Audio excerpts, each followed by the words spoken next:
Thank you all for tuning in. I'm Selena, and this is You Plus Happy. Each week, I bring you someone who challenges us to define happiness and success on our own terms with a dose of laughter. Remember to subscribe to the You Plus Happy podcast on YouTube. What else am I saying here? Oh, and stay up to date on the new episodes. You can also follow the show on Instagram at You Plus Happy. This week, we have Charles Robinson, who is a director and DP, which if you don't know what that is, director of photography, because I didn't know. And we're grateful to have him here today. Thank you for being here. Thank you for having me on. All right, we'll jump right in. So how did you get started with directing photography?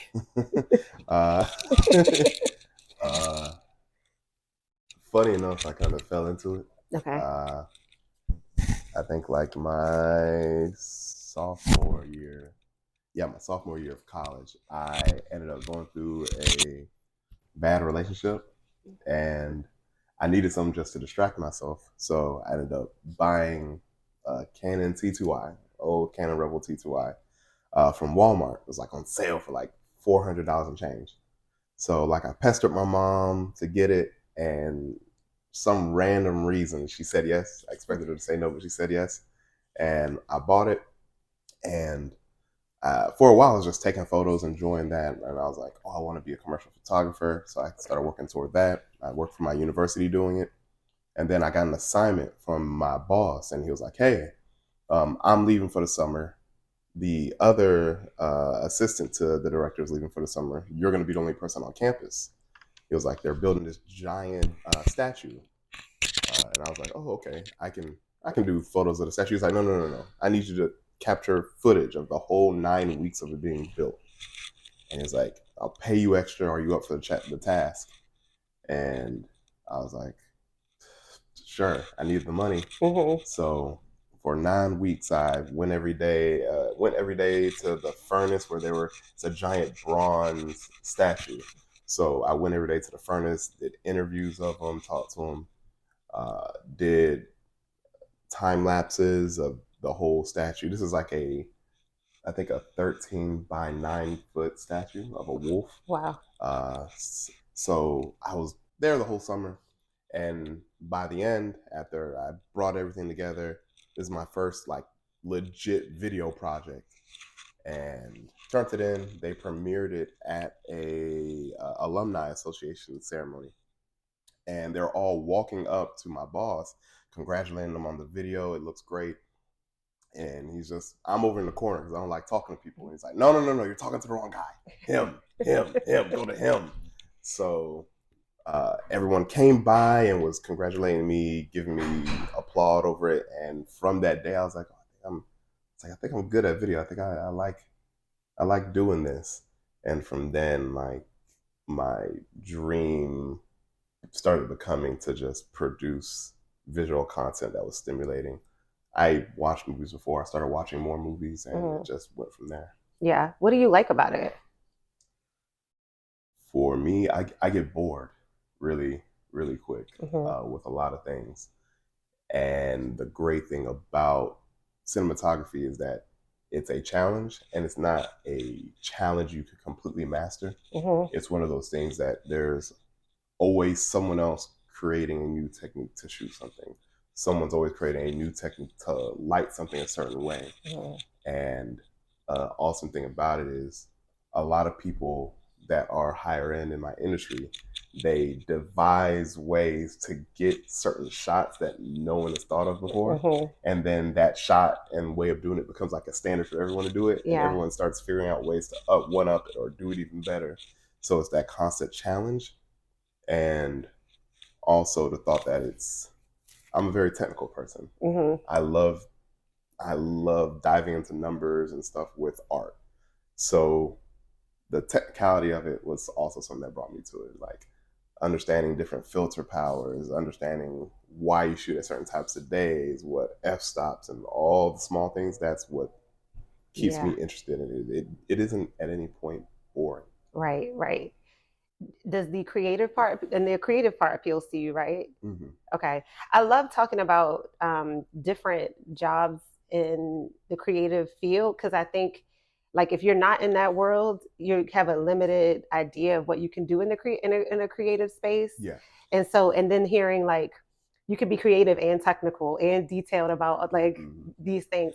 What did you go to school for? That is a You don't have to tell me. that is a funny question. I changed my degree 3 times during my undergraduate. I originally I went to the University of West Georgia out in Carrollton. Okay. Originally, I went to West Georgia to be a computer science major. Okay. Hated the program. I hated the professor, the dean. They were just not nice people. So I ended up leaving that program, and I actually became an art major. And funny enough, at the time, my girlfriend switched from being an English major to an art major also. So we were doing art together, had a lot of the same classes, everything like that. Yeah. Ended up hating art. So wait. So let me explain. I hate art. I started despising the teaching of art. Not saying it doesn't have its benefits, because it definitely does have its benefits. But again, unless it's the art forms you're interested in, it's not going to carry you through. Right, right. Earlier in my life, when I was a kid, my parents knew that I was going to be some type of artist, but they always wanted me to get like a regular skill set to make sure I could survive.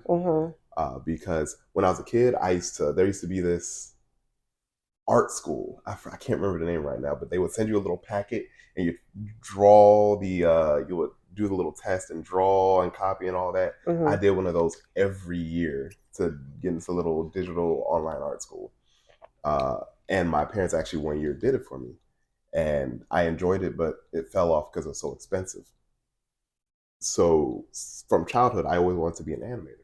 I actually wanted to work. My dream was to work for Cartoon Network. Wow. Okay. And when I got older and realized those jobs don't pay anything, especially when you first start, and it takes a while to get anywhere in them.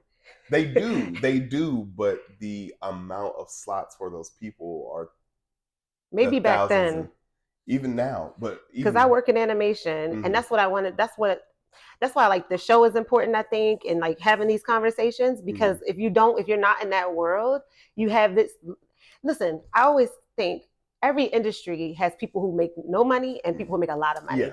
So you can make money in animation, but anyway, but you still were working off this idea that may not be something that could is viable. Right. I didn't, in my age, when I was younger, I didn't see a lot of black animators, and that's still to this day. To this day, you don't see a ton of black animators. We don't get into the schools like Southern California Tech or those that are the big animation schools where Disney and all the other companies pull people from. You don't see a lot of people of color, well, a lot of black people of color being pulled from there. So it does sound cliche, but that's why representation matters. It is. It's really important. Very important. Yeah, but go ahead. Sorry. Oh no, you're good. Yeah. So you wanted to do animation, but you were like, that's not gonna work. Yeah. When I got to college, I ended up hating art in the contemporary sense, and so I was like, look, Charles, you gotta finish school. Like you can't go back home with anything, since you're like a first generation kid here. I was like, you can't mess up the beginning of the legacy with your parents. And me being the only son, like I felt like that felt heavier on me. So I was like, all right, what I'll do is I'll go get a business degree. So did marketing. Okay. And management. So I did those. Yeah. And still didn't like it. It was something though, something that my mom and dad could say, our kid graduated.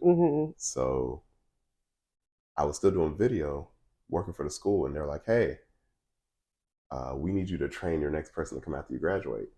All right, well, this is coming to an end. Started training him, and when it came to the end of the year, they're like, hey, do you still like doing this type of craft? And I was like, yeah. They're like, we're just going to put you on as casual labor so you can stick around and keep doing this.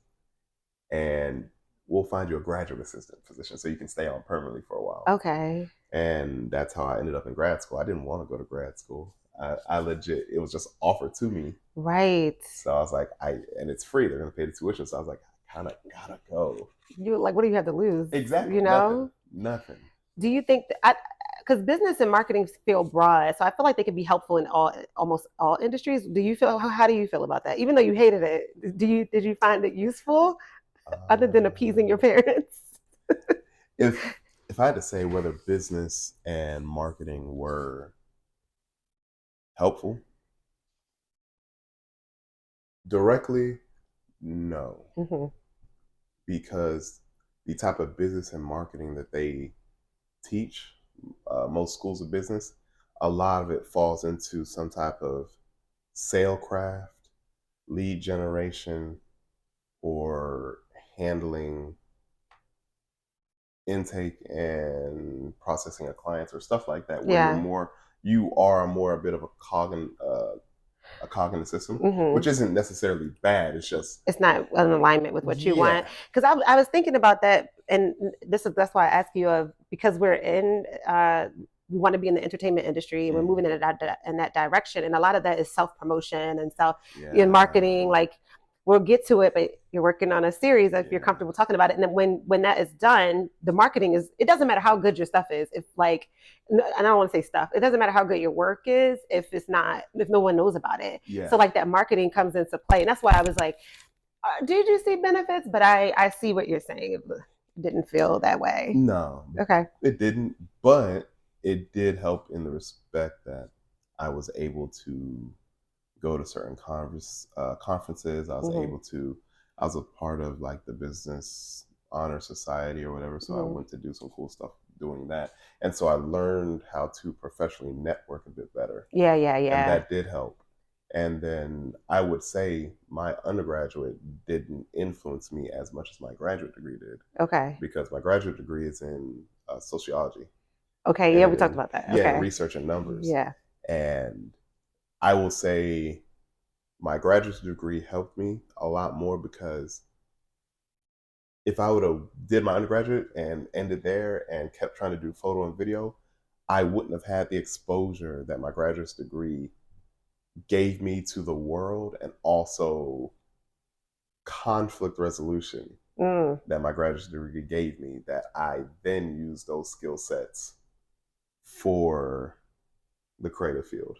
Okay. Yeah. So Okay. sociology did give me a lot of the components of business, of how to talk to people, of how to get along with others, how to be a leader or a more cohesive and kind leader. Hmm. I learned a lot of those things in my master's Yeah. program. And those skills are important wherever you go, no Mm-hmm. matter what. Okay. So, what have been the challenges along your journey, and how do you get through them? Oh, that is hell. I'm still facing challenges. Forever To this until day, we to this day to this day, until until to we head this on out. yeah. Like, what are some of the challenges? I would say people either A, not taking you seriously, or B, especially here in Atlanta, people viewing you as the exact same as all your peers within the same age demographic. That was Okay. also another large thing. If I had to explain it out, I would more than likely say when I first started like getting serious into film about like I'd say 8 years ago, Okay. I made a transition from trying to be a commercial photographer, which is still like photography is still like my first love. I made that transition. I was like, all right, I'm a legit try and do film and all this other stuff now. When I made that transition, a large issue I had was people not wanting to give you a chance and also pay correct rates for work. Hmm. Because here in Atlanta in 2015, no one kind of had a solid idea of like, what should you pay a middle ground person that has the technical skills you need? Hmm.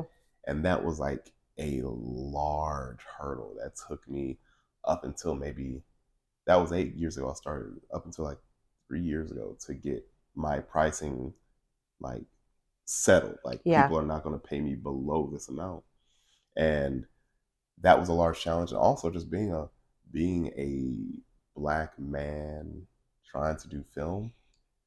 Unfortunately, they all expect most of us to be a monolith. Like Mhm. we're all wanting to shoot very similar stuff, Mhm. and I know a ton of brothers out there. They, especially in Atlanta, they are big on the music video scene, shooting music Mhm. videos.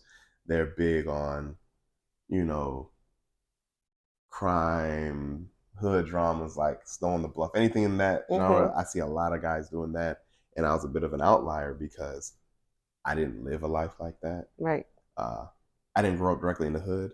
I grew up hood adjacent. It's Mhm. like me Right. and Right. my Right. family members say like I know shooters. Like But I'm that's still not your friends with them. story. Yeah, it's not my story, Right. but You're the I view Kanye them. of the Yeah, mainstream. I guess. Yeah, yeah, Because he was probably the first mainstream one who wasn't talking about the yeah, like the usual. yeah. I was like, So yeah. I didn't live that life, but like literally across the street. Yeah, I know my homie got like Right. 8 years for stuff or other stuff. I think that I think living hood adjacent is important because it teaches you a lot. But Yeah. but I wanted to ask you about your rates because I know I was asking for a raise at work and I did a lot of research on raises and Mm-hmm. prices and women of color get paid the less, not always because of racism, but because they're scared to ask. They're the Yeah. most scared to ask. So how did you? Well, I don't know if you had that experience of feeling like kind of Mm-hmm. nervous or fear to say no, this is my rate. Like I have a Mm-hmm. friend who runs a company, and she was sending a proposal to a potential client, and she was like, I'm scared to ask for that amount because I was like, we looked up the average rate Mm-hmm. for her services in that city, and she was like, that it was like, let's say it was 400, she was going to charge like 100, Yeah. and I was like, don't do that. This person's coming to you because they like your work. Like, Yeah. come on, don't be scared. So I got her to go up a little bit. It's okay, it happens. I got her to go up a little bit, and but anyway, just getting to that level where you feel like you're worthy of, this is not an Mm-hmm. amount I'm not going to go under, and not selling yourself short. How did you go through that, and how did you get there? That was like, I'm not gonna lie, hella difficult. Because with photography, there's a lot more leeway when you're not as high skilled Mm-hmm. as you maybe need to be to charge certain rates. Yeah. So, as I said, photographers, including myself at the time, we could do a photo shoot as long as we shot it in the right settings and stuff like that. Even if it wasn't looking the best, we could Photoshop it up and kind of Right. make it better Yeah. visually. We could really do that. With video, it's either you got it right or you got it wrong. There's no photoshopping, none of that. It is what it is. So that fear of asking for certain rates for myself was ingrained into me because I always want to make sure that if I'm going to ask for this amount, I have to be so self assured that it will be done correct the first time, Mm-hmm. that any little small inconvenience or mishap that happens can be rectified then and there and fixed. And that if my name and title is on the line for something not turning out at the end, that the blame is mine and mine alone, and I cannot and will not blame anything or anyone else Yeah. for the situation. So, an example is about 4 years ago, like my standard rate for a video was about starting at like 600 Mm-hmm. for a standard video of any type, like a 2 minute video. And I was like, man, there's people out here charging 12, I was gonna 13, say 14 for 600. a video. Yeah. Yeah. But I had to kind of fight myself and my doubt on my quality level and everything else. Mm-hmm. And what I came to realize was that as long as I satisfy those three things I said earlier, Right. I will ask for more. So there Right. were certain situations where I did actively ask for the correct amount. But there were also situations with clients when I was talking across something, I was like, either I've not fully done a project like this before or something. So I will um, allow myself to be slightly underpaid Yeah. and If it goes perfect, that means I've now over delivered in quality. Right. So on certain situations where I'm new to that type of shooting, I would allow that to happen. Mm-hmm. That way I could reassure myself for the next time I came Yeah. around to a shoot like that. I'd be like, okay, I've done this shoot like 3 times at a slightly underpay, over deliver situation. I now know with confidence I pass each level of my evaluation of can I do this, and I'll ask for full rates. So it took me those 4 years now, but now my base rate for most videos at all is about 15. Yeah. And that's just because I know no matter the situation, I can make whatever you want look amazing. Right, right. I love that. I love that. It's so important, especially as artists, especially just starting out. It's tough because art's subjective, right? Mm-hmm. So it's like, well, is this worth it, or is you know Yeah. what I mean? And it's like, no, if you can set your standards for yourself, like you have these bullet points, so you're like, if I'm hitting these, this is the standard for myself, and this is I earned this X amount of dollars for this. So I think putting that out there for like listeners and charge for your work, Mm. like in charge what you're worth. Yeah. I just it makes me sad to think about how many people we're shortchanging ourselves, especially in Oh yeah. the art world. Mm. And it is scary. It is scary, but what's not, you know? I mean, you're not wrong on that.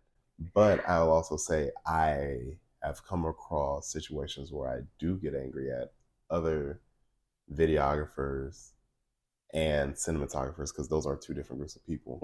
Hmm. Videographers do something completely different from cinematographers. But I've come across people in both groups that are overcharging for what they're giving. Yeah. And that also doesn't help the mentality of people like myself who are taking a lot more serious and weighing Yeah. our emotions into our craft.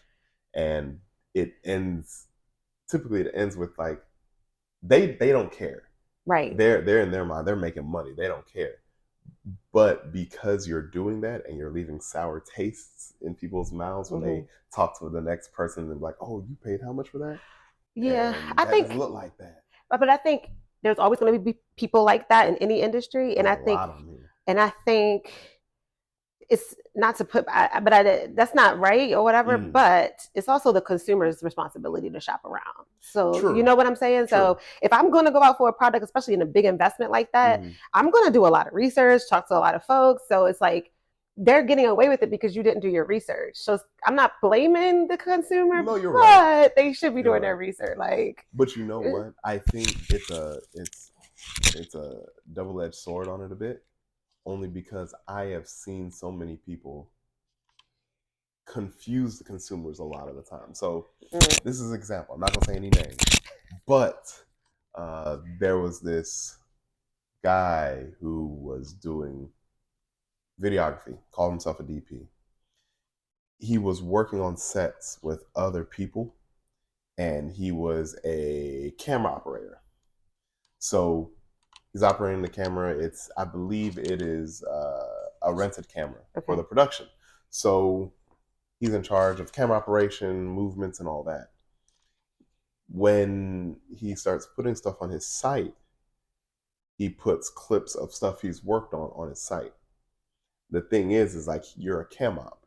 You're not the DP, meaning you didn't scope the actual art of the scene and stuff like that. But you're saying, oh, this is some of my work. In theory, he's not wrong. Mm-hmm. But a consumer that's just looking through because they need something in the next 2 weeks, they're not going to dig deep enough to understand, oh, yeah, he's a cam op. He's not Mm-hmm. the DP, so he didn't actually design and light and do all that. They just see him advertising, and typically those people are some of the loudest people on Yeah. social media. So they're the first people a lot of people end up seeing. Yeah. And it creates a system where I don't want to say deceive, but you're slightly misrepresenting your role on that production.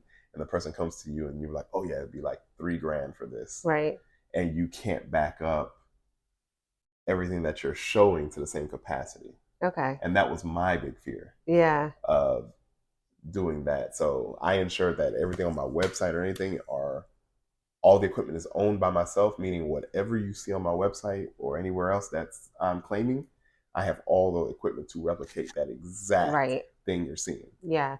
I mean, that's a fair point. But I just, as long as you're keeping your integrity, Yeah, you no, know no, what no. I I mean? am, I am. But it's Atlanta, so you do get a lot of people that are a bit more scrupulous because everyone comes here to be in film, and Yeah. everyone comes here to act and be a director and be a DP and be a writer. There's always going to be folks that take advantage of a situation, but I think Yeah, there's more good people in the world. I have to believe that so I can sleep at night. I want you to believe that with all your heart. I think you're not on board with it. I think out of everyone, 60% of people are good. 30% of people are literally just baseline. They don't care whether it's one way or another. They're just Uh-huh. going to make their money whether, they misinterpreted or they were honest. And I think like 20% of those people, and then like that last like 10% of people are like, no, I'm gonna fraud my way to the top. Yeah. But those fraud away 10% people are typically always the loudest people you see. Well, I don't And that's know. sad. I wouldn't know. But um I've been thinking a lot about, it's that's not right, but Mm. it's easy to judge from the outside looking in, and it's not an excuse, right? But Mm-hmm. I've never walked in anyone else's Of shoes, course not. so I'm like, what would I do? It's no excuse, but I'm like, what would I do if I had their background? Would I've been through what Oh they've been yeah, through? yeah. That's bad. That's like me saving up for these horrible people. But I think any of us could do something bad One if hundred it's percent. putting in the. This is like a philosophical It conversation is. of It like is. It is. anyone might do something that's considered bad given the right circumstances. You know Yeah. what I mean? Those are what So make good villains in movies and TV listen, shows, though. so it's a lot to unpack here. That's why we Uh, love Killmonger. so wait, what have been the failures so far? So what was some? You could talk about anything in your life, but a failure that you overcame. That's when. What did it teach you, and how did you get through it? Failure that overcame. There's been a good amount of those. Listen, But choir, preacher. a failure. I'm trying to think of a good example of a failure. It could. Oh yeah. So my first short film I ever tried to make. I wrote it out, had shot listed, everything. That was such a failure. We never even released it. It Wow. legit stayed in editing and died in editing. Well, why? We we shot it, and while it looked fairly good, we came to the thought and conclusion that we weren't taking it serious enough. Mm. Like it would have just been a bad representation of our skill sets if we would have released it. Mm-hmm. So that was like, and we shot the whole thing in like literally 14 hours or up until like 6 a.m. Right, overnight. right, right. And it was a short film about a witch. And I thought it was a cool concept. Yeah. It had Nordic influences of how they view witches and stuff like that. It was a dope concept, but man, we failed with getting people to know the script correctly. We failed with camera direction. We failed with changing things last second to force things to work. Mm-hmm. Because at that point, if you got to really shoehorn things to make things work, it's already broken. Mm-hmm. So that happened in 2020. Yeah, 2020. Okay. Then that was a complete abject failure, like abject failure on multiple levels. And I remember us looking at making a rough cut of about, it was like a 12-minute short film, and we were like, yeah, this is bad, bro. We were sending it back and forth. We're like, yo, this is bad. This is bad. It looks good, but this is bad. So we ended up cutting that, and we didn't actually make another short film for like a year and a half. Yeah. And we kind of refocused and made sure that we knew what we were doing. Okay. So you learned. Yeah. Like deeply. Like, damn, okay, these are all the things not to do. Yes. This is the do not manual. Oh, 100%. I think me and my best friend, his name is Divey. He's also like my business partner, officially, unofficially, basically. Mm-hmm, mm-hmm. But yeah, we legit after we did that, all we did was talk about it for like 6 months. Wow. Like it hurt. It hurt. We were Yeah. like, bro. And then eventually it gets to the phase where it's a joke. Yeah, at least it wasn't this. And we joke about it. But I think we, after that point, the the lesson we learned was just this craft is there's a lot more underpinning pieces of knowledge that we were missing hmm that we needed to understand. So we started taking all that a lot more serious and really learning a lot more stuff. Yeah, yeah. Did you before it started? Did you really believe in the project? You thought it was going to like Oh be yeah. and so that's Oh why yeah. it We was had such a letdown. confidence. We had confidence. At that point we had he had just bought a new gimbal system, which was a ready rig with like a giant hmm Moza. That whole kit was like almost like almost $10,000. We had bought cameras. We had really that when we came up to that first project, both of us had legit started getting a lot more money from shooting, hmm and I had my first retainer client Yeah. for videography. So I was making like another 1,500 to 2,000 a month off of that retainer, Right. and it was good. I was like, all right, we're gonna put money into this. We're gonna buy this equipment. We're gonna do this, hmm and then everything fell apart the night of. And it was funny because even my dad was looking. My dad, because I shot it at his house. My dad was there, and he like fed the crew and the cast. He had cooked, and he was like, "Is everything all right?" And I was like, "It's not, Dad. It's not." And like he was standing down there, he was just happy to be around me. yeah. Like, I was like, "Dad, you're just witnessing your son's failure." hmm And I was like, "This doesn't look good." Like, but I learned it, and it came Yeah. back.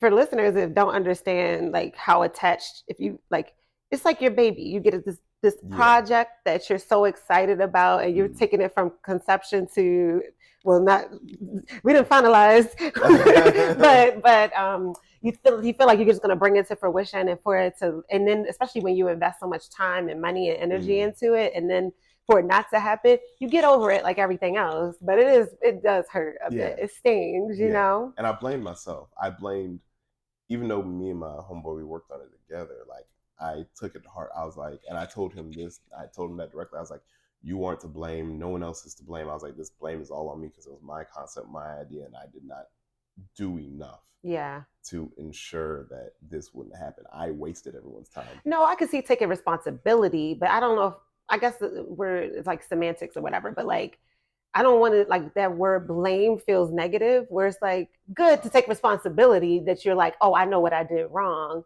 But I always think maybe I'm too like woo woo hippie. Like I'm like, oh, everything happens for a reason, and everyone who's involved is I see learning what you mean. something. This is See, still takeaways. yeah. Everything is like for us to be better in the world as a human, I think, to like Mm, evolve us. So even if it's bad and it yeah. hurts and it sucks, it's still going to contribute to who you are. Does that make sense? No, it Or does. is it No, like too no, no, no, no, no, no, dismissive? no, no. But like No, I bad understand. things happen. I understand. I understand. I'm like, this I is guess fine. everything's good. It's fine. But I guess it's because I'm somewhere in the middle of that. I I guess I don't believe everything happens for a reason. Really? Yeah, I believe there is true randomness to the universe, Mm-hmm. but because if you believe everything happens for a reason, then you believe that destiny is a thing. If you believe in destiny, that inherently means that we don't have any control over our path. It's Mm-hmm. ordained, Mm-hmm. and that's something I can't believe in. Why? Just philosophically, because I we can't say we have free will and also believe in destiny, because those two things don't mix. Mm-hmm. You feel me? Yeah. Those are real two things. We use those concepts so sparingly, but if you believe in the craft, you believe in your art, and it's like, I believe in destiny and this is my calling, this is where I belong, then you have to also ordain that you don't have true self-control in the universe. So that's Yeah. one thing. But relating this back to what you were saying about the project, I saying blame myself maybe is a bit too loose with wording, but I did take that responsibility. Yeah. It was my responsibility. And when people get fired off of sets, it's the director that typically is fired because it's his responsibility to make sure the set runs He's like and the coach of the yes, football team. yes, It's he your is. responsibility to make sure these people are playing right. Exactly. Okay. So it Okay. was my failings that led to the Mm-hmm. whole thing imploding on itself. Yeah. It was my failings. So it was just a lesson learned, and you have your ups and downs in life. You have your ups and downs in your careers and your Mm-hmm. craft. I I don't believe some things happen for a reason. Some things are just so asinine that, like, yeah, that happened randomly. This bad thing happened to me, and there is no reason for this to happen to me. I didn't learn anything from it. It just happened. Right. It's how you respond to those situations, I feel, are more important, because that's the one thing in life and in this universe, in your craft and career, you do have control over. Yeah. Okay. I didn't want to tell you how to think or what words to use. And I know you didn't take it like that, but Oh yeah. I was like, I love taking responsibility and being accountable for Mm. like your actions, and I guess it goes through phases of like, but the blaming feels like, it doesn't feel as empowering. Where if Yeah. it's like Oh yeah. responsibility feels more empowering. It's like, okay, but and now what can I take from this? What are my Mm. takeaways? Because if I'm thinking of everything happens for a reason, I know you don't believe in that, but I'm thinking this happened because I needed to learn this. Because I'm gonna evolve on this path. Mm. I could quit and say I just suck. It's all my fault, or I can take it, like I said, an empowering perspective and like, okay, I still want to do this, Mm. even though this was painful. I fucked up. I still want to do this. See, I So agree with you. now I'm better. And then I'm curious. I don't know what I believe as far as destiny and free will, but I love that subject. But because things that are so serendipitous that it's Mm. like, but it was right on your path and it was exactly what you needed or Yeah. wanted, but it like literally fell from the sky. Those are the things that make me feel like, They're small dang, blessings.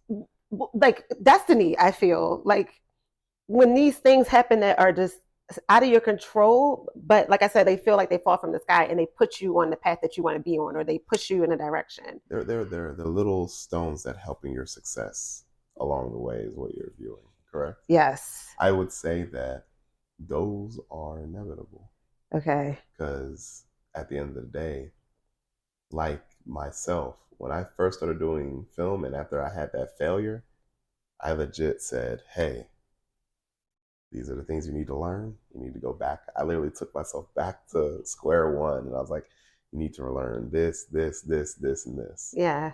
And I rededicated myself. By rededicating myself, I, narrowed my vision Mm-hmm. towards certain stuff. Yeah.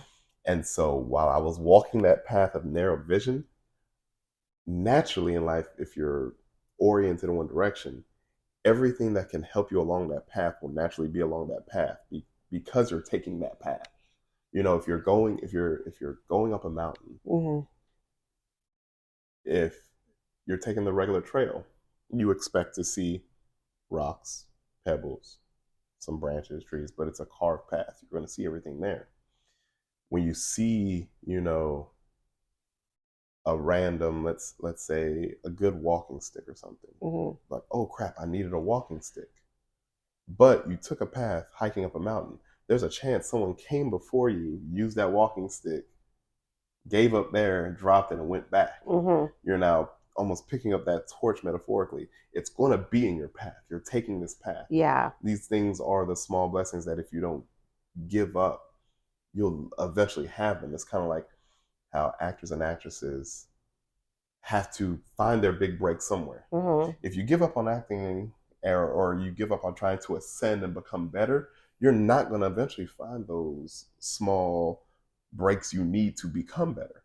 But if you're trying at it every day, eventually someone's going to see you in some way or form, Mm-hmm. or someone's going to look at you and trust you enough to take on a role. It's Mm-hmm. naturally going to happen. Yeah, I heard someone say these are the natural laws of the universe. Like it's cause and effect, right? Like Yes, you it's keep cause on and effect. showing up. You just Something's keep going on. to happen. Yeah, yeah. It sounds like The Alchemist almost. Have you read The Alchemist? I've watched This it. is I like, haven't read the book fully, but yeah, I know what you're. but the same concept of Mm. what you're describing. And but that also makes me not questioning you, but in my mind, like, because like I don't know what I fully believe, but that destiny of like, because person A could go through that same failure and give up. Mm-hmm. And person B is like, I'm going to keep going. But those two things seem like free will. But I think that's almost like how you were built. Like some certain things are just certain natural to you. Like you will naturally keep, if you have an inclination to like, no, I have to, I'm sticking with this. I'm not giving up. And then some people have a natural inclination to be like, nah, like, nah. But those change over time also. Okay. You develop yourself to not give up, Yeah. to be more persistent. And as I said, in order to be a person in your career and your craft that doesn't give up, that is something that's hard to develop. You gotta harden yourself. And you have to have as I say, you have to have a certain amount of bad events that are bad, but not too bad to allow you to overcome. I forgot there's an actual sociological and psychological term for it, but it's events in your life that are not earth shattering, Mm-hmm. but they shake you enough just to go, okay, that was messed up, and it left me hanging, and I got upset, but it wasn't bad enough to make me quit. A lot of people sometimes, when it comes to art and crafts, like they they unfortunately end up hitting a earth-shattering event Mm-hmm. that derails them. Me myself, I loved computer science. I wanted to be a programmer. I wanted to make video games. Being taught by the dean after she had got the position, and the way she used to yell and scream and all this in the lab, that was something I just couldn't overcome because I'd never had someone yell and scream at people Right. who were just learning a entire different concept. Coding is a Yeah. different concept. That was something I didn't want to put up with. I Right. couldn't overcome that challenge, that hurdle. So I never went into computer science. Mm-hmm. But if I did, my life would have been completely different. Right. So Right. that's what it is. It's the small instances that put you back but don't beat you down. You have to Mm-hmm. have soft defeats, I guess is what you go. You have to have soft defeats. Like this didn't earth shatter me, but it just made me angry, and I'm angry enough to find a way to circumvent it and get it done still. Yeah. Yeah. Okay. It's a lot to chew on. Yeah. It is. Um, what's your biggest motivation? How do you deal with those soft defeats and keep going? In the beginning, I'll say there's two different phases of it I had. My motivation in the beginning was simply the thought that I'm fairly young. Every one of my peers are roughly at my skill level, and I know I can overcome that by just studying it enough. Mm, Like in the beginning, I knew I wasn't sitting there saying, "Oh, I'm gonna be the next Spike Lee. I'm gonna be the next this that." My goals were short term, and I was that person that said short term. I'm just gonna become better than this guy. mm, I'm just gonna become better than this guy, and I'm setting these people just to become better than, because as I get better than them, I'm like, all right, now I can set the next person in my sights and become better than them. uh-huh. So that's how I kept myself motivated, and I also owe it to to two other people, my best friend, and luckily my girlfriend. When I had first started, Mm-hmm. she was very she was very, very supportive. Mm-hmm. She wanted to model and also act, so we were kind of facilitating and helping each other a lot. Mm-hmm. So she was a motivation. She always kind of helped push me ahead. Shout out to her, even though we ain't together no more. You're cool. I appreciate it. Uh, and also my best friend. He's my business partner now. Even though I would have the defeats, having someone that you could go to that legit understood your defeat and pep talked you back Yeah. into it's not the end of the world. And I hit some hard walls, but he's like, bro, I know it sucks. I know it sucks, but he was like, we're just in the beginning. We're just in Mm-hmm. the beginning. He'll say little things and tell me little nuggets of knowledge about when certain directors and DPs get their big breaks. Most of them don't get it till they're after 40. Right. And just saying those things, it was like, yeah, don't, especially like in the earlier days when when basically anyone who was shooting music videos got a chance into certain celebrity crowds and they became directors and other stuff quickly. Yeah, yeah. And we're like, bro, the dude's like, we're 23 over here.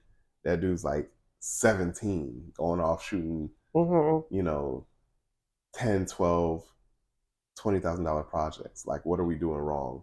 So him saying it's just access. He was just in the right place, right people. Yeah. You know, he helped keep me sane so that I didn't beat myself up too much. Right. And he gave you perspective too of like, we're in the beginning. A lot of the average person is over 40 when they make, just giving like, oh, like, it's cool. It's all right. It's all right. Don't take it to heart. It's going to be all right. Yeah. And later, that was early on, and now my motivation to keep pushing really comes from the thought that after doing this for like 9 years, even though I know I can't say I'm a Steven Spielberg, I'm not a, you know, I'm not a bigwig yet, I can look at my work, I can look at what I produce and be like, yo, you the shit, bro. You just, and that's what keeps me motivated, even though I'm not getting certain types of work I want. I'm at that point where I'm like, if you put my stuff next to any, let's say, B tier Hallmark movie, you can't tell the difference. And people don't understand. That's a big thing. Yeah. If your stuff looks like it could be a Hallmark movie, that means you've achieved cinema level quality. And that was a big leap. When I finally got there, when my friend Dive, when we both combined, finally got to that point, we're like, okay, we're good. Yeah. We the shit. We just now need people to give us projects to produce their scripts, whatever they want. We just need them to come in and we can get it done. We are good at what we do. So that's what keeps me motivated on the latter end now. I know I'm good. I'm not going to go out and be like, yo, I'm the shit. But I'm like, yo, no. I'm good at what I do. Let me take your script and make your vision real. Yeah. I think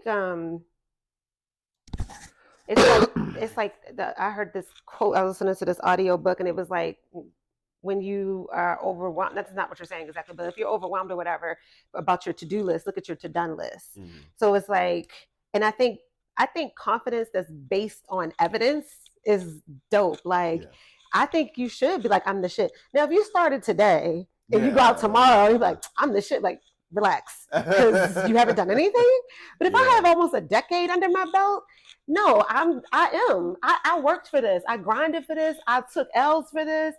I've stayed up all night for this. No, I'm good because I put in the work, and I'm not gonna be shy or bashful or humble. I'm good. I'm good. You can good too, but I'm good too, and nobody's gonna take that from me because I did this for a decade. I earned this. Now let me revise this slightly because I don't want no one thinking anything crazy. I went a little too hard just now. No. You're good. You said what you needed to. I'm gonna make sure these mofos know what I'm saying. I say a decade. I've owned a camera in some form across an entire decade. Professionally, the year I started calling myself a DP, like legit the title of DP, was only 3 years ago. Okay. Because I set my bar for calling myself that very high. Yeah. Because I met a lot of people calling themselves DPs or cinematographers, and I'm not going to say that out, but like, you were not. But I think that's another reason. And even though 3 years is a lot different than a decade in that sense, but I think that's another reason to really be confident, because you set the bar for yourself so high. So it's even more reason. Like, I set this high bar for myself before I could start calling myself this, and now I'm calling myself that. That means, again, I've proved I'm not just saying this. I got listen. I have it here. Like, I'm good at this. Just check 100%. So I think that's what I'm saying. I don't think walking around and like just with you just saying anything with nothing backing it up, like, I think that's ridiculous. Like, what are you talking about? But if it's like, no, I have proof. I think that's fine. You know what I mean? No, 100%. So anyway, I'm like, I don't know. I'm just in this vibe. I'm like, everybody just uplift and be like proud of yourself. You I'm put in the happy. effort, you know. I am Not saying happy you to aren't. uplift people. I am happy to celebrate people. I am happy to back people whenever they're searching to be great. I want everyone to be there for others. My issue is that sometimes, ultimately, it can become slightly toxic when you're too supportive of everyone, because sometimes people need that reality check Mm-hmm. to reevaluate themselves, For their skill sure. sets, and also if they're not that they're taking the wrong path, but that they're taking the correct path to their goal Yeah, yeah, yeah. for their business and personal development. Yeah. Because I've had that reality check so many times, and I'm grateful for all those reality checks that I was hit with over and over and Yeah. over again. I like that. That's important to Mm-hmm. somebody who calls you out and gives you, uh, for the lack of a better term, like constructive criticism or Yeah. whatever. All for it. I think a lot of times I don't know about that industry, Mm-hmm. so I'm just like, I'll support you because Which is I don't right. even Which is know if this right. is good or You're a bad. slight outsider of it. So Yeah, your correct thing is to yeah. support. I'm not the constructive Yeah, criticism person. You you're know what not the I'm person. saying? So Then I that's think fine. I think people like that should shut up. Like, and I don't mean it in a mean way, but I feel like if you've never done it, Yeah. Oh yeah. keep your mouth shut. Yeah. If you oh my God. I hate when somebody tries to tell me how to do something they've never done. Like, And people do it all the time in all the film. time. They do it all the People time, do, period. yeah. Film And is the worst though. I feel like we have it the worst. Everyone's like, why'd you shoot that like that? You could have just you could you have just could have got on my face. since Tubi is a thing, bro. Everyone okay. Tubi is a good thing. It's what I consider Tubi an upgraded YouTube for the most part. I like A that. movie dedicated YouTube. I like that. So it's not good or bad, but it's become a plague because everyone views getting something on Tubi meaning you've arrived, Mm-hmm. or getting something on Amazon Prime Video means you arrived. It's not that you haven't, but in my eye, arriving in film or something is creating something that either emotionally or psychologically moves a person after they've watched it. You can have it on YouTube and release it on there, and if enough people watch it, like, yo, this made me think. This made me change my thoughts on something. This brought a conscious thought that I had never had before to well up in me. It doesn't have to be Prime Video or Tubi or Netflix. It has to be something that moves the minds and hearts of people. That's what, to me, means you've arrived. But a lot of people use Tubi or Prime Video or stuff like that They as a the outside validation of what's good or yeah, bad. Where you're yes, saying it's about the storytelling and the meaningful 100%. work. Um, no, and again, everything's subjective, right? But I tend to think in the way that you do in that regard of I care about the work, Yeah, and I'm not doing this. Of course, I want, and I don't care about accolades. I want to be able to pay my bills, 100%. But that's not the why I'm doing something. I'm not moved. I wish I was more moved by money. I'm not moved by money. I want my day to feel good, Yeah, and I feel like I'm putting out good work, and that I'm doing good things in the world. Like, there's so much noise, right? 100%. And I don't want to contribute anymore, just like nonsensical, like just things that aren't helpful. Yeah. That's my world. That's what I feel like I was created to do. And so getting something like, I want the podcast to blow up, don't get me wrong, but that's not why I do it. I Yeah. love doing it. I love talking to people and picking their brains and learning. So and hopefully the audience gets something from it, just like you're 100%. saying. So I think those benchmarks are fine, and it's great to have those kind of goals, but like you said, I'm more about the work itself and what am I putting out, Exactly. what am I doing? No, and that's fair, because every artist has to come to that realization. Am I in this for the craft, or am I in this for the money? There is no right and wrong answer to either. I agree. But you just have to, as you grow into it and you grow older doing it, you have to realize which one you're going for. Because if you say I'm here for the art, but you're actually there for the money, you'll start to hate what you're doing. If you're there for the art and you're really there about the craft, you'll always enjoy. that's where I'd say I am. Mm-hmm.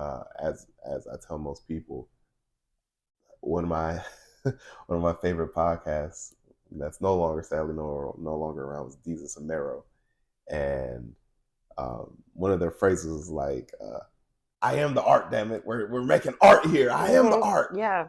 We're here. We're here. This podcast is here. We're giving you the art." And it was funny because they were dead serious. They're comedians, but legit, they were there for the podcast to make people laugh and talk about Yeah. things. They were there for the art of podcasting. That's why they blew up over the years.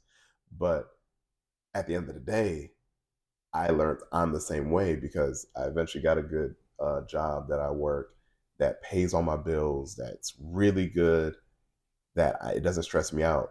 So when I do take on projects or I do this craft, yes, I would like to make extra money because I could reinvest into more equipment. Right. But at the same time, um, I understand that I'm here for the art. So like me and my friend Divey were like, we joke around because we feel like we inherited that thing from Jesus and Mero just for film stuff. We're like, we are the art, damn it. We're here Yeah. for the art. Yeah. So yeah, Yeah. Yeah. What's the best advice you've ever received? in life or just about film and stuff In like that. life. Yeah. In 10th grade, first of all, I'm lame. Mm-hmm. I've been lame my whole life. I'm I'm not not. a I was cool like, guy. I'm not agreeing. So you're like, yeah, I nigga, see. you Yeah, lame. I I see see what it in you're there. saying. I'm not. Punk ass nigga. I was like, I'm listening, but I was not No, I agreeing with got you. you. Like I've just been a more quiet to myself guy my entire life. Mm-hmm. And in high school, I was still lame. It's just how it was. And in 10th grade, I got kind of picked on in one of my classrooms because I was still silent. And I did this project and I still loved crafts. So they said, hey, you all need to make shields, like family crests in the European style for your family. Uh-huh. So, of course, my dad being the guy he is, he's also artistic. He got this giant piece of oak wood and cut it in half in the giant shape of a shield, and literally we scored and carved and did all this stuff into it. Massive shield. And I brought it back, and people were looking at it like, the fuck did you do all that shit for?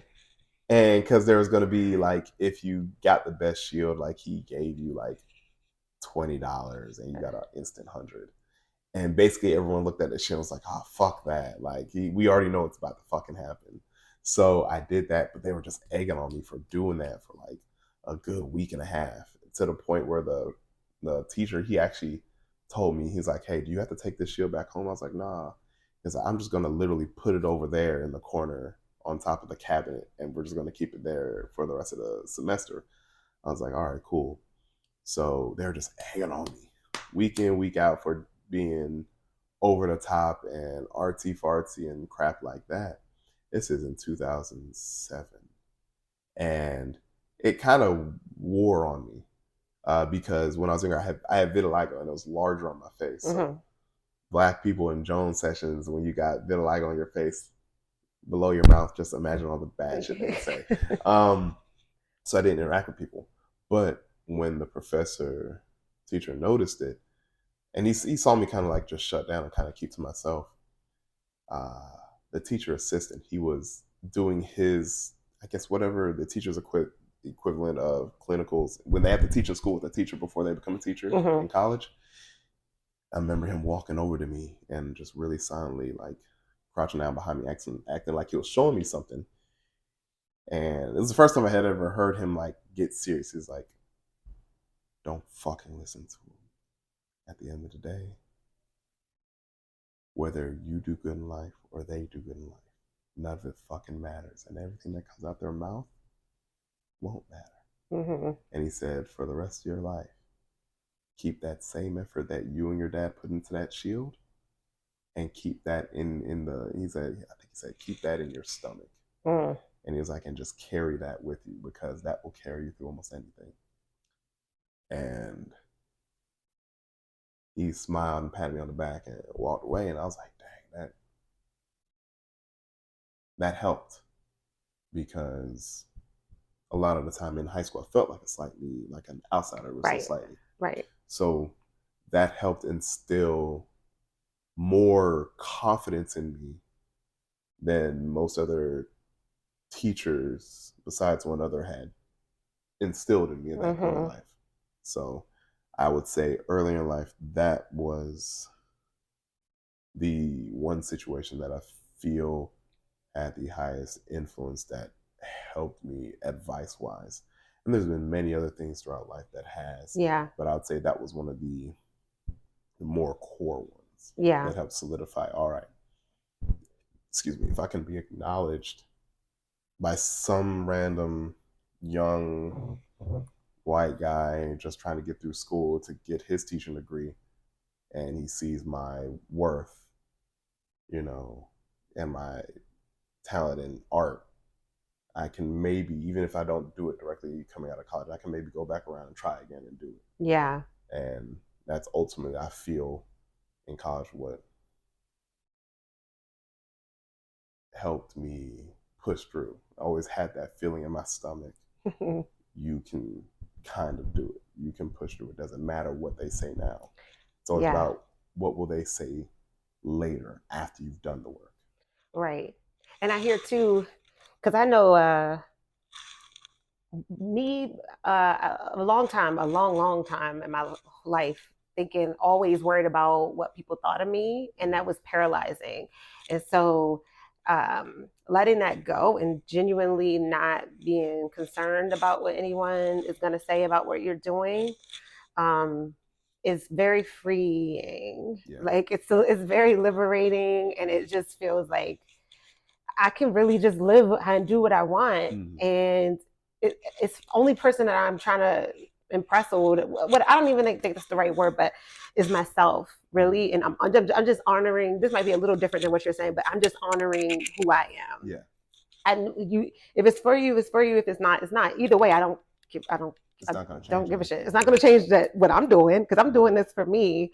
And I'm doing it because I have to. So I think like that, because when he's like the stomach thing of like, you're honoring what's in you and who you are and how you're going to approach your work.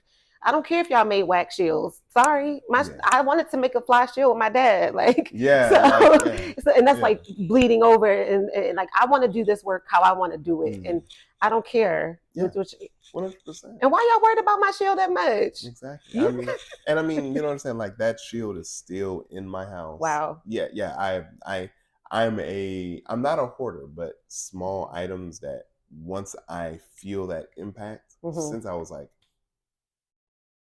9 or 10, anytime I have a life event, I've always had this knack for understanding this has changed the person I am.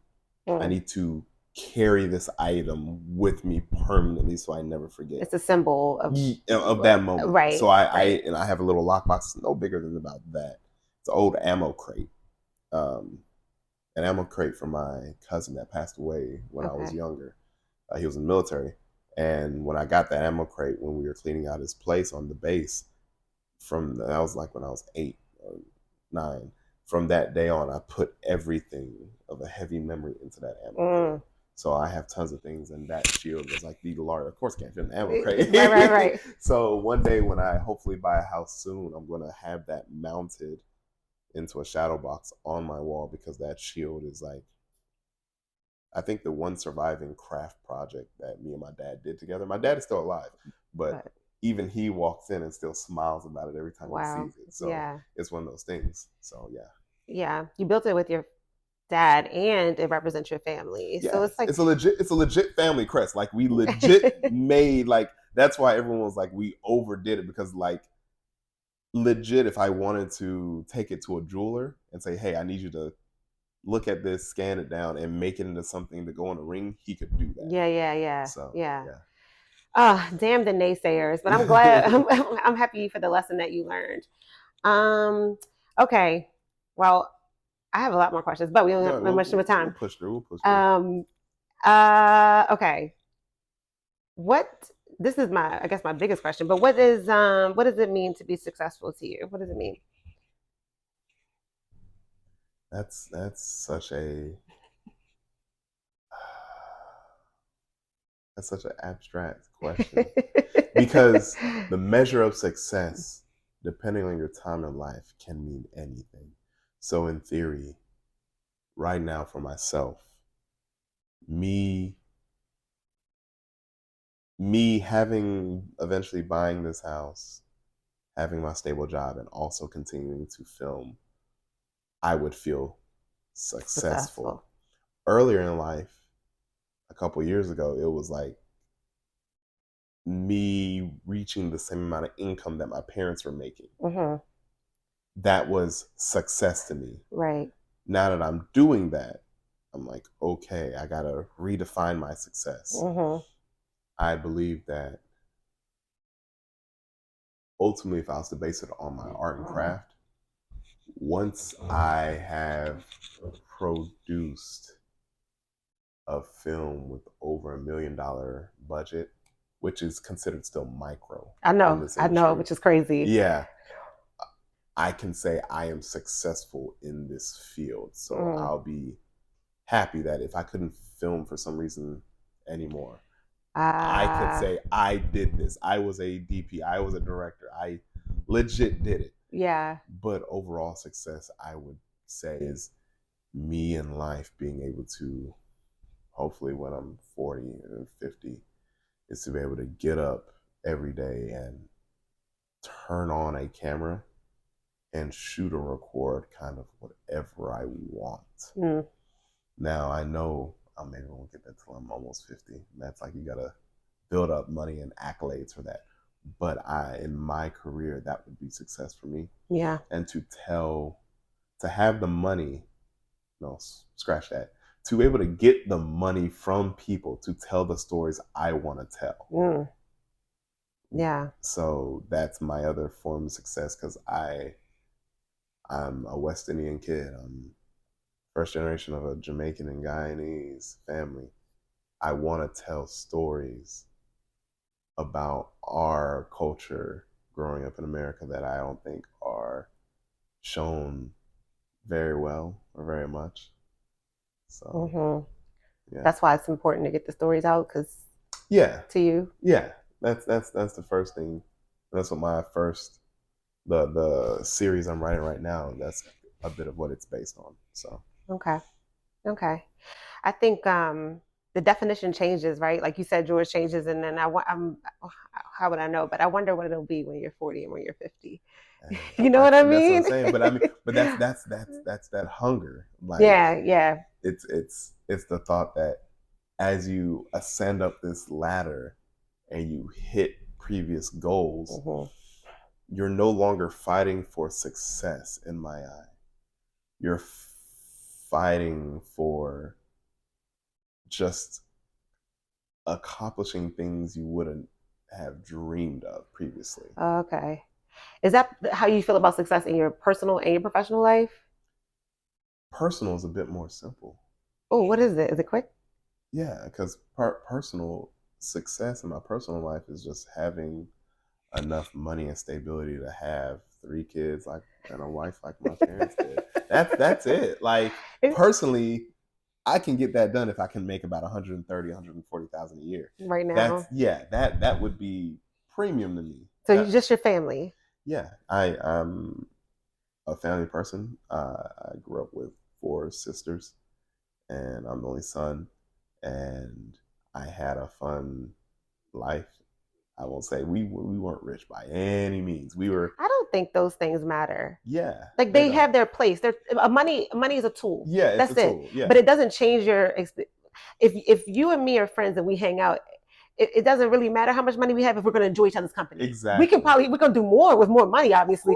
But if course. we enjoy each other's company, we could go get a hot dog. You know That what I mean? yeah. So and we would still have fun. It's like the So jokes about it. Like my mom used to make jokes about it. Like she was like, "No, we were poor." I was like, "Yeah, but you couldn't tell any of us that. We thought we yeah, were fun and rich, and we went to New York every year, Yeah. and But it sounds like you're being with the success would be the family, and you just yeah, want to make sure you have that tool to take care of the family, one which is hundred the percent. finances. But Yeah, that's but it. it's not about, because I always think I think in our, like in the Western culture, that's why we started the show. I used to co-host it with someone else. The success is like, usually I think it correlates to, the first thought is money, but there's so much bigger than that, and that's why Mm-hmm. the show, we started the show, like, what is Yeah. success, like, for real. Mm-hmm. Say you had $1 billion in the bank, what would you do every day? What was success, how would your day-to-day look? Because you Yeah. wouldn't want for anything. Exactly. So I was going to change the question to, like, what would you do if we were in a barter system? Because then it's like, what would your days look like? But you have already answered that. You know what that would look like.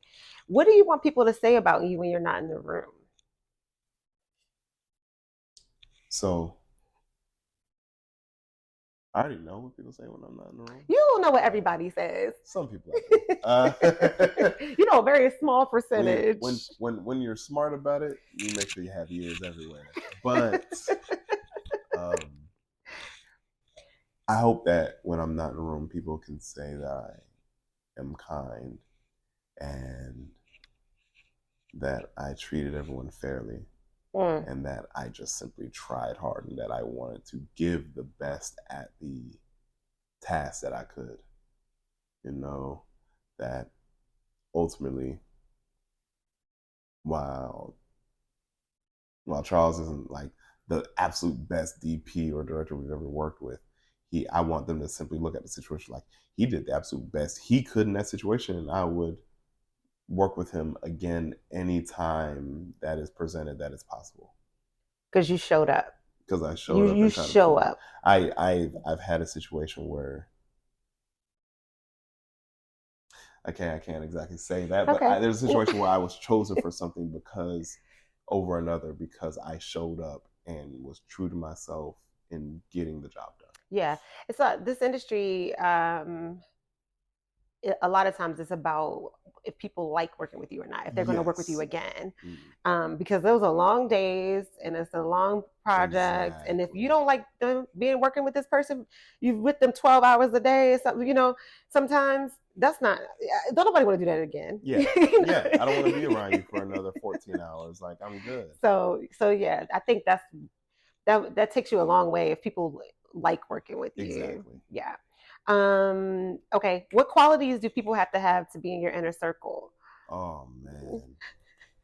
You just have to be honest and you have to be willing to do the most mundane things that everyone else does. And I say that from the perspective of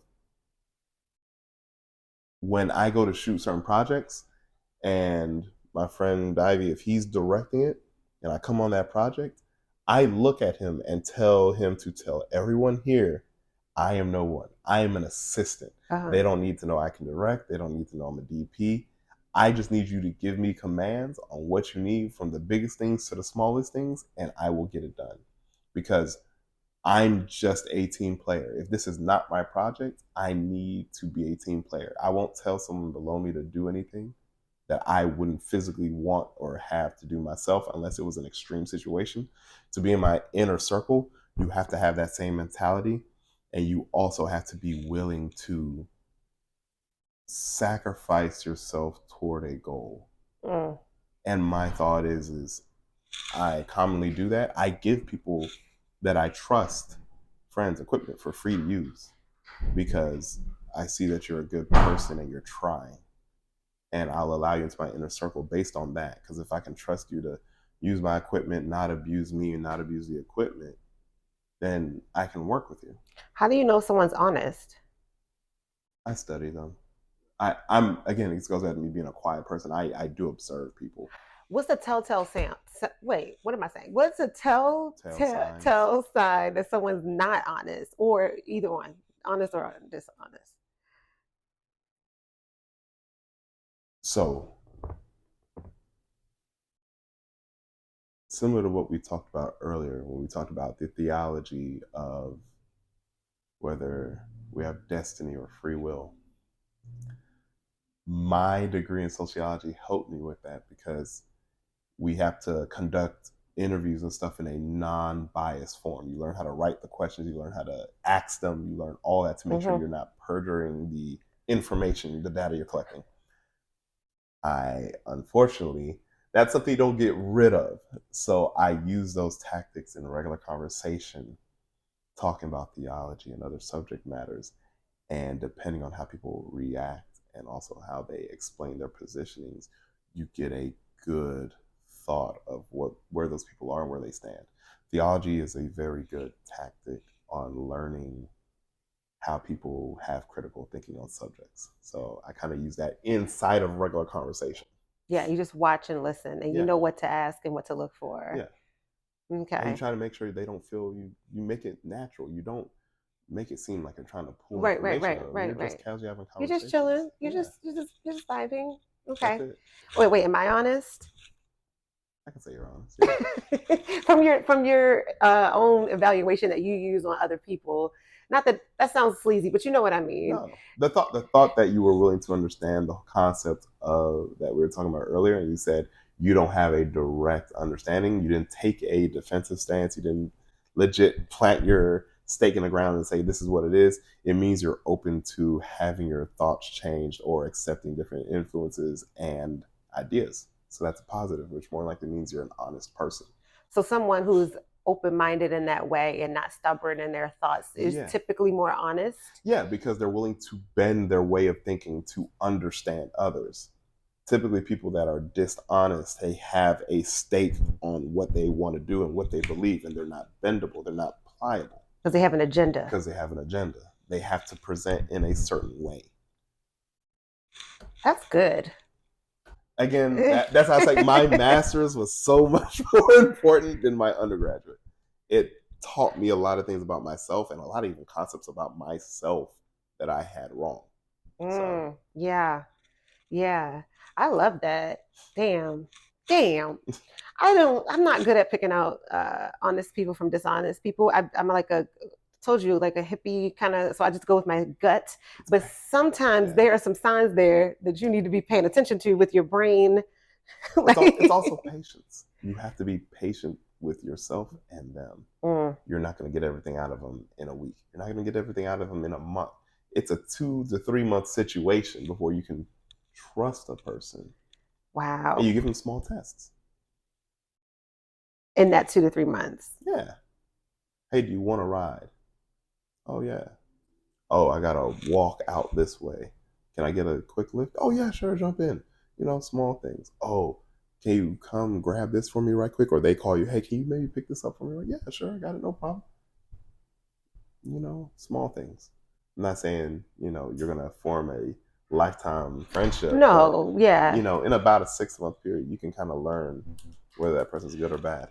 Yeah, I think it's important for everyone, but I think especially when you're an entrepreneur or you're someone in Yeah, our someone where things aren't cut and dry. Like there's, you 100%. don't get it with 9 to 5 and you go there and you go home and you kind of, they just pay you. This is,100%. we're meeting different people all the time, agreeing to work on different projects all the Yeah, time.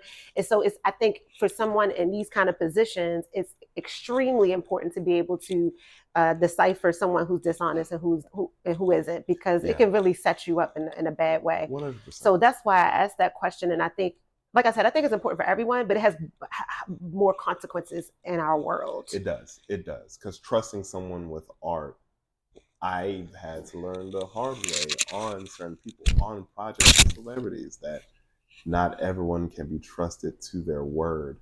And then I learned, okay, you learn from those experiences to create backup systems. In case I want to trust this person, but I'm not sure if I can trust them with this new Yeah, situation, you make a backup situation that will still support you in case that person does fail to be honest or transparent. right. And people's motives, especially as a woman, Yeah. like that's a whole nother ball game, because you have men off, like you want to go in this, you want to be in this career and Yeah. you want to be successful, and then you have men who you sometimes are just prey on that, and like not just me, but so I think for everybody, but there's like so many layers to it of like, do you want me in this project so you can try something else going, or do you really want, this person is talented, or I think they're the best fit for this. So that's another thing that women have to be like, You gotta see if you gotta see if people will help you. I'd say for a woman, I would say a way to make sure if the person is helpful or wants something specific from you is if you're like a writer, have them read your script and have them sit down and read it. And if they're like, "Oh, this is good, I think it's fire," or do they sit down and give hardcore constructive criticism of it? Like, nah, this ain't working. You need to do that. Yeah. Like having them giving people a task to critique you will typically tell you like. I hate people that read my stuff like, "Oh, this is good, man. This is great." Even if Nah. you say it's good, tell me why. Yeah, tell me why. Because Give I me a even when I definitive tell if reasoning. somebody asks me, even at work, if they ask me my opinion, because we have to give our opinions a lot on videos, I will say why it's good. Mm-hmm. I'll be like, well, this part and this part. Or if I say someone's so great, I'm gonna say why you're so great. I'm not blowing smoke. Yeah. I'm not blowing smoke. I'm not. But if I don't think you're great, I'm not That's gonna say is, it. yeah. Like, so I think even if you, I would prefer to hear what you think I should fix or whatever. But if you want to tell me something so great, you have to tell me why too. I need detailed information. Yeah. Yeah, and I know some people aren't good at that. Some people Right. don't know how to do good critiquing.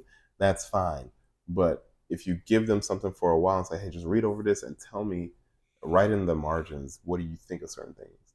And if they write a whole page of notes out on it, then you're like, "Okay, this person is good. They kind of are paying attention. They want to help." You know, I years ago when I was a photographer, I I understood why some guys would end up in bad situations. Some guys were devious. They were devious. Some photographers in Atlanta were horrible. I want to say photographers everywhere can be. There are bad people everywhere. Yeah, there are. I lived in LA for 6 years. Yeah. And I mean, but that's just a cutthroat city. That's the capital. But any city where there's a lot of opportunities are also cutthroat. Yeah, they are. That goes hand in hand. Yeah, Atlanta was notorious for having horrible photographers for like a long time. We've gotten a lot better now. But yeah, I've had situations where I've had girls I've shot years ago try to like date me after. Was that bad? It wasn't bad, but it all happened way too quickly. Okay, because I think there's a difference between you work in the same industry, you end up dating somebody you work in the industry with. That's who you're around. I'm talking over 2 to 3 weeks after we shoot for the first time. Taking advantage of people is different, or preying on people is what I mean. Yeah. I've never been preyed on, so it was weird. They preyed on you? I guess, yeah. It just felt weird. I was like, this girl, like a week after our shoot, she's like, "Hey, I'm trying to go downtown. You know anything?" I'm like, "Oh, this place good. This place good. Be good if you could come and show me." I'm like, "Oh, all right."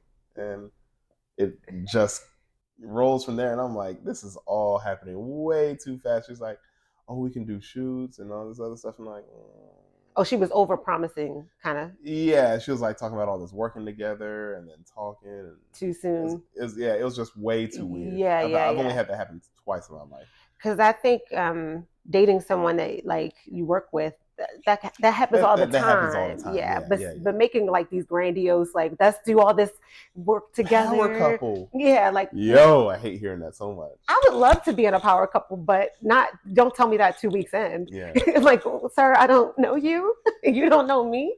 So I think a power couple would be dope. Because again, everybody needs their own thing, but being in this industry, you work odd hours, you work all over the place. 100%. You meet all these you're going to meet women in your work, and like you meet people all the time. So it's like, if you have this person who understands that it's a much easier way to go versus you have someone who doesn't understand it all and works a 9 to 5, nothing wrong with it. There's a different lifestyle.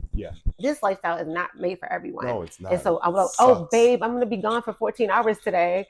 I might not see you," like, and if you're married or whatever. So, or you have to travel for a location and all that stuff. So I think dating someone in this industry is like easier, because there's this underlining thing of understanding. I know how you're going to be right now. Don't worry about it. I'm not going to be upset because I maybe got to go do the same thing in like a month. Right. And then you go in this creative space and like, I think, whatever. And also creatives, like, their brains work differently than like, so it's just a lot different. So anyway, but just saying power couple. And if somebody said that to me on a first date, I would be like, boop, boop, boop, we're done. I'm going to go hop in the car. Right, I'm going to head out. I'm going to power out. Okay. We're at time. And then I'm going to ask this last question, and Yeah. then we'll close out. What piece of advice would you give to listeners who may want to become a director or work in the industry at all? I'd more likely say two pieces of information. Um, don't believe the hype when it comes to how long it will take. There are multiple paths to the goal, but understand that your long term viability within any art or craft is your technical knowledge. You might blow up because your very first idea is just killer. You eventually will be laughed or pushed out of certain areas because you do not have that technical knowledge, and Mm-hmm. people will not be able to instill trust in you. Mm-hmm. And that is something I know from my own experience. I've had opportunities where I've been able to be in rooms with powerful people, with some extremely well-known celebrities that these people are household names. I've had good experiences and bad experiences because I lack the technical knowledge of my industry. So take your Mm-hmm. time in getting to your goal, whether you get there early or you get there later on. Have your baseline building blocks there, and you will never basically be pushed out of a room for any reason. Because at the end of the day, they will look at you and see your utility and your value. The second thing I'd more likely say as a piece of advice is when you move into the higher realms of your craft, give yourself give yourself some more time to take it in. I'm only now discovering I gotta slow myself down a bit and not re-pressure myself so heavy to get certain things done 24/7, because that ultimately would end up being toxic to you in your Mm-hmm. career, and you'll start feeling burnout. Mm-hmm. And I go through burnout maybe twice a year, Mm. and I'm trying to get myself to a place where I don't feel that anymore, because I give myself leeway to go be lazy, go Mm-hmm. do nothing, even though it's very hard for me and I always want a camera or some lights in my hand. I have to give myself time to be a normal human being, not attached to my art, which I enjoy. So those are the main two things. Yeah, And I'd say those are like the two. I love that. What's your zodiac sign? Now I just took away all the seriousness. I'm like, what's your? Taurus? Oh, I'm. Yeah, I was like, he's an Earth sign. I know that. While you were talking. Well, uh, and I don't really keep up with zodiac stuff. Why is that? um, grounded and like serious. Not all Earth signs are that way, but like the Earth signs who I know are very serious, and whatever they do, they take very seriously, and it's going to be important to them. Um, and I don't know that much about tourists, but I know I've read like tourist men are very family oriented and that sort of thing. So just like little clues throughout. Okay. But you can be very serious, not in a bad way, but just like I take this seriously. I'm not playing. If you take on a task, it's not a laughing matter. No. And that's the thing. I That's can good. I could like I'm also one of those people. I don't loosen up around people until a while after I've met them. Mm-hmm. Like once I'm like a year in to being around certain people, then I can be like my natural lackadaisical self. And I mean that in all seriousness. I can just relax and have fun and laugh and kiki. But it goes back to trust with people. Yeah. I can only show that side of myself after I know I can trust those people with that side of me. Mm-hmm. Because with that side of me comes me pulling down defenses that keep me in safe positions. Yeah. Yeah. You're protecting yourself Mm-hmm. in the way that you see fit. Mm-hmm. Okay. Well, I don't have anything else. How do you? I'm gonna close. I didn't close this out Okay, yet, but how do you feel? I'm good. You want to say anything else? Uh, I'm good. I think I got everything You out. got everything out. Yeah. Okay. I Well, thank you, Charles, for why can I say my R's today? Thank you, Charles, for sharing your time with me and inspiring listeners to redefine success for themselves. We didn't get to it, but you're going to be promoting a series this year, Yeah, I'll be start casting hopefully in spring. casting in the spring. So that's very soon. It doesn't might not feel very soon, but it is. I know it is. And so where can people find out more about you? um, that is the crazy part because right now I don't have any social media. What? Yeah, I follow you. You don't right now. They're all deactivated. Everything's deactivated. But in the spring, I'll be bringing it back up. So you'll be able to follow me on Instagram at Maestro Cine, MaestroCine. Okay. And my regular Instagram, where I'll be posting about stuff, also is Charles Robinson _DP. Okay. So both of those. Why'd you deactivate it? It was literally just a thought that, hey, going into the new year, I was like, I wanted to evolve and change a couple things and really take another big push forward. And looking at other people doing stuff on Instagram and thinking, I gotta get stuff done. I needed a mental break from it. Yeah, that's a lot. So that's what I really needed, especially when I see bad movies by people that just have more connections and money, and they're still bad movies. Like they don't even look good. That used to aggravate me. So I was like, I gotta get off of it. I gotta give myself some breathing room so I can craft. Well, you're taking care of that. Okay. Well, when it comes out, if you want me to plug anything on here, I will on the show. But anyways, and thank you, listeners, for tuning in. Again, I ask that you subscribe to the U Plus Happy YouTube channel, like, share this episode, and you can follow the show on Instagram at U Plus Happy. The most important thing is subscribe. That's how you can support. And I asked the guests to say the tagline, which is, we'll show you our definition of success if you show us yours. We'll show you the definition of success if you show us yours. Close enough. I can try again. You say it one more time. I can try one more time. Say it again. We'll show you our definition of success if you show us yours. We'll show you our definition of success if you show us yours. Yay, we did it. Okay. Thank you, Charles. No problem.